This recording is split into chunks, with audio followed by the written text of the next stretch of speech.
Les hommes appellent cela la guerre. Dans ces ténèbres, ils espèrent la lumière. Alors nous devenons cette lumière. Les soldats anglais disent nous avoir vus intervenir en guerriers. Nous leur avons donné du temps pour se préparer à nouveau au combat.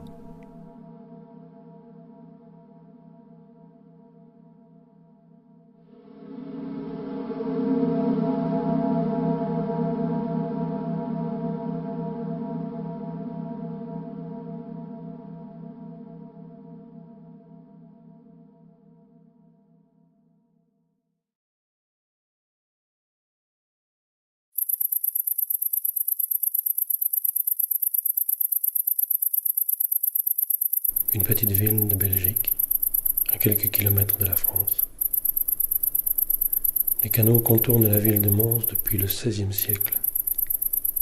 Au XIXe, une industrialisation moderne se développe et ces canaux deviennent de véritables routes sur l'eau. Aujourd'hui, leurs rives sont des lieux de promenade. Mais au début de la Grande Guerre, ces rives furent une ligne de front où s'opposèrent les forces allemandes et britanniques. Les combats qui s'y déroulèrent durant la journée du 23 août 1914 sont entrés dans l'histoire sous le nom de la bataille de Mons. Aujourd'hui, à hauteur de Ville-sur-Aisne, le canal s'est agrandi. Une rive s'oppose toujours à l'autre. Une passerelle métallique les relie et sous cette passerelle passent maintenant marcheurs et cyclistes. Au pied de la passerelle, une plaque dédiée à George Lawrence Price. Price est le dernier soldat tué de la guerre, juste quelques minutes avant l'entrée en vigueur de l'armistice. Il fut inhumé au cimetière militaire de Saint-Symphorien et c'est là où je vous emmène aujourd'hui. Je m'appelle Patrick Tombelle et suis photographe. Un siècle après le début de la guerre, je voudrais vous emmener à la rencontre de lieux de souvenirs. De Mons à Cambrai, de la Belgique à la France, une promenade visuelle et une invitation à réfléchir. M'accompagneront en pensée deux éminences universalistes belges. Henri Lafontaine, prix Nobel de la paix en 1913, et Paul Hotelet, père de la documentation moderne.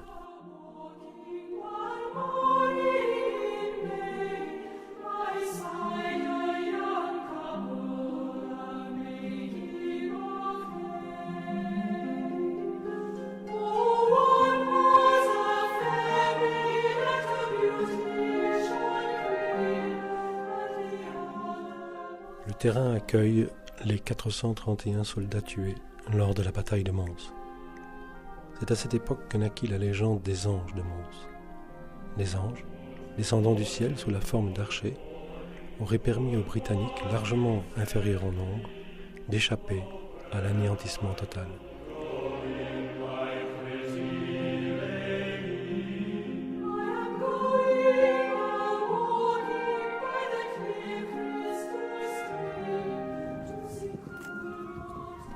Honorer les morts en visitant un tel lieu de souvenir nous remet face à face avec ce qui caractérise toute guerre, le déploiement d'une violence généralisée. Les hommes se battent et tuent, c'est un fait. En 1917, Henri Lafontaine en fait de nouveau le triste constat. Sur un seul point, les hommes sont tragiquement unanimes.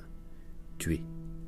Mais assurer la reconstruction du monde, surgir plus civilisé de l'horrible brasier dans les flammes duquel la civilisation abolie s'est écroulée en cendres, personne, parmi les meneurs des hommes, ne semble vouloir y songer.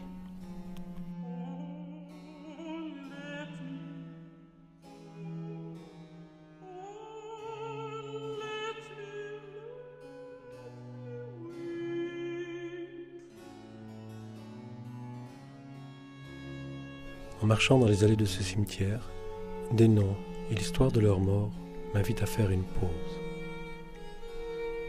Les soldats canadiens et irlandais, George Price et George Ellison, furent tués juste avant que la nouvelle de l'armistice ne puisse leur parvenir.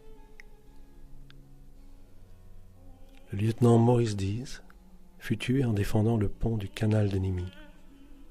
Il est le premier à avoir reçu à titre posthume la Victoria Cross. John Parr, est considérée comme la première victime anglaise de la guerre. Il y en eut beaucoup d'autres. Johnson, Richmond, Connor, mais aussi Schwartz, Rodenberg, Meyer.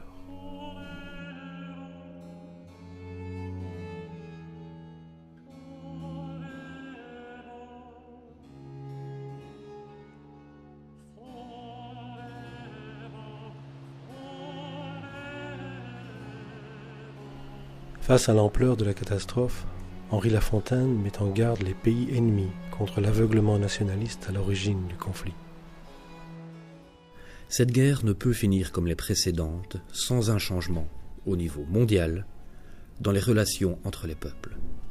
Trop nombreux sont ceux qui cherchent les intérêts nationalistes et égoïstes de leur propre pays, oubliant qu'ils doivent d'abord se sentir des hommes et rejeter leurs vieux préjugés sur ceux qu'ils estiment ne pas être leurs concitoyens. Si un tel changement devrait être reporté à un autre siècle, tous les peuples peuvent se préparer pour la prochaine guerre à un massacre plus terrible et plus sanglant encore que celui-ci.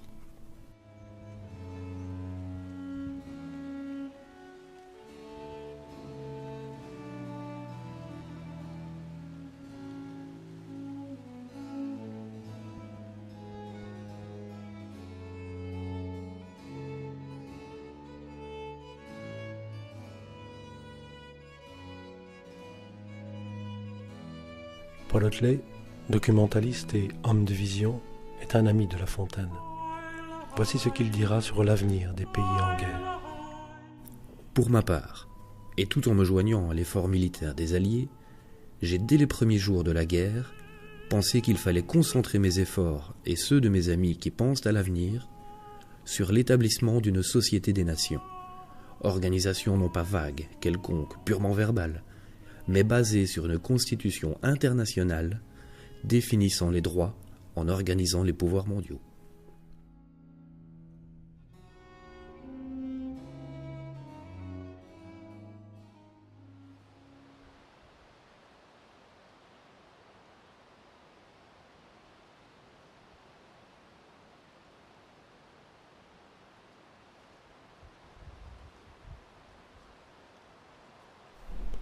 Pour Henri Lafontaine, dernier prix Nobel de la paix avant la catastrophe, le constat est amer. Mais il faut continuer à penser, enseigner et espérer.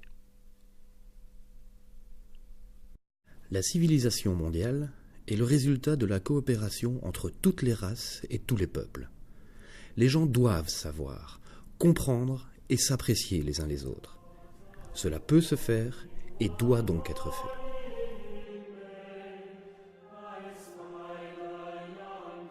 Au lendemain de la bataille de Mons, des combats d'arrière-garde furent menés afin de couvrir la retraite britannique. Ceux qui tombèrent, britanniques et allemands, reposent aujourd'hui au cimetière d'Autrage, à quelques kilomètres de Mons.